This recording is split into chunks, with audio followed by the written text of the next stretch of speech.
Veysel abi. Lan robotlaşmış sen ha.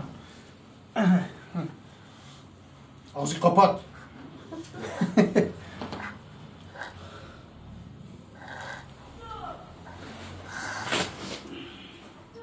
Bu hastalık 2007'de başladı. Çocuk 14 yaşında şu an. 7 senedir yerde. Bu çocuk dediler ki kızamık aşısından, bazı doktorlar dedi ki kızamık aşısından, bazı doktorlar dedi ki hayır, kızamık geçirmiş, kızamık virüsü içeride kalmış. Madem kızamık virüsü içeride kalmışsa, kızamık geçirmeyen çocuklar da böyle var. Hiç kızamık geçirmemiş çocuklar da böyle var. Ama bunun sebebinin araştırılmasını istiyoruz. Bir de bunun tedavisi için çalışılırsa memnun oluruz. 1 yaşındayken ya zaten 1. yaşına girdi mi bence vuruluyor.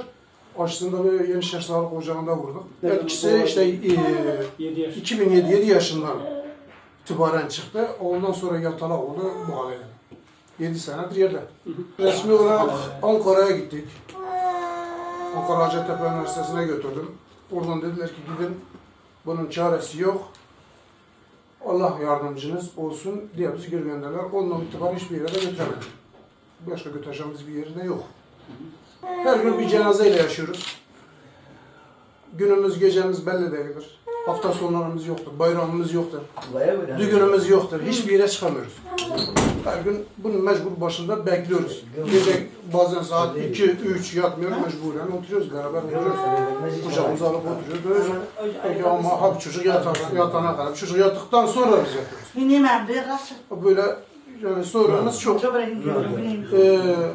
İlgilenen yok. Valiliğe bildirmişiz. Herkesin de haberi var bu çocuklardan. Ama ilgilenen yok. Dolu hastaneye gittiğimizde sıkıntı yaşamıyorum ben kendim şahsen. Ama sıkıntı yaşayan arkadaşlarımız var. Ben çünkü çoktan değil, ben 2 senedir götürmemişim. Hastanede de gerçi buradadır, bizim yakınımızda. O burada götürüp ilgileniyorlar. Yetkililerden bu çocuklara tedavi istiyoruz. Başka hiçbir şey istemiyoruz. Bu çocukların tedavisi araştırılsın. Şu ana kadar araştırılmış olsaydı belki de bulunurdu tedavileri. Ama maalesef hiç kimse bir taşın altına elini koyup da ben bunun arkasında giderim, ben bunu yaparım diyen yok. Var da yani bu yapacağım diyen var ama bir şey yok.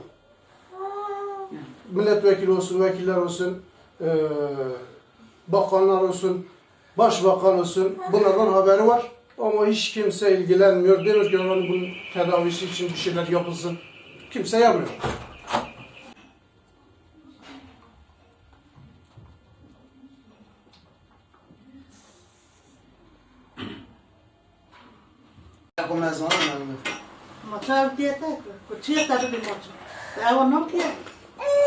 Bana ne verin ne verin bana. Ne bana ne verin şurana bir şey. Biliyorum adını. Bana ne verin şurada.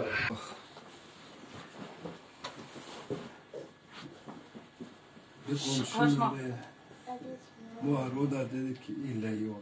SSP hastalığı dünyada Türkiye'de Şanlıurfa. Şanlıurfa merkez üssü Viranşehir. Aslında SSP'nin bölgemizde en yoğun olan yer Viranşehir. Viranşehir Türkiye'nin SSP hasta sayısının %75'ine sahip. Sebebine geleceksiniz. SSP nedir, neden kaynaklanır diyeceksiniz.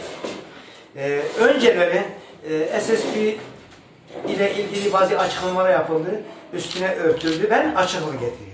Doktorlarımıza sorduk, dedik hocam SSP nedir? SSP dedi, 1. kızamık aşısı dedi, yapılır. Yapılan birinci kızamık aşısı çocuğun vücudundaki kızamık virüsünü öldürür. Çocuğun vücudunda ne kalır? Yapılan kızamığın zehri kalır. Bu ne zaman giderilebilir? 2. kızamık aşısını yapıldıktan sonra o panzehir olur ve temizlenir. Çocuk kızamıktan kurtulur, SSP'ye yakalanır. Önceleri bize dediler tek doz. Biz takip ettik, araştırdık. SSP'ye yakalanan hastalarımızın %70'i, 75'i her 2 dozu olan hastalar. Önceleri dediler SSP hasta sayısı 50-60'a varınca dediler işte devlet suçudur, şudur budur. 99-2000 yılında yapılan bir kızamık aşısının bir kaynağıdır. Hasta Urfa'da seyri yükselince hemen üstüne kapattılar. Hastasını kapattılar.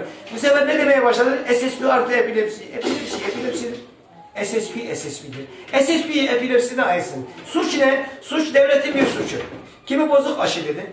Kimi bayat aşı dedi. Kimi fazla doz dedi. Kimi dedi hiç aşı olmamışsınız dedi. Peki bizim ecdadlarımız hiç kızamık aşısı olmadı. Kızamık aşısı olmadıkları halde bugüne kadar herhangi bir SSP tanının konulduğunu duymadık biz. Duyma dediler işte falan kişi kızamık aşısı olmamış diye. Kızamık aşısı 2080'li yıllarından bu yana başladı. Kendi evrenin döneminde bu kızamık aşısı, felçlik aşısı o zaman başladı. Ondan sonra olan oldu zaten. Yani biz topu evrene tutmuyoruz. Töpü 99-2000'deki hükümet döneminde Sağlık Bakanı Osman Durmuş'un dönemindeki olan bir kaynaktır.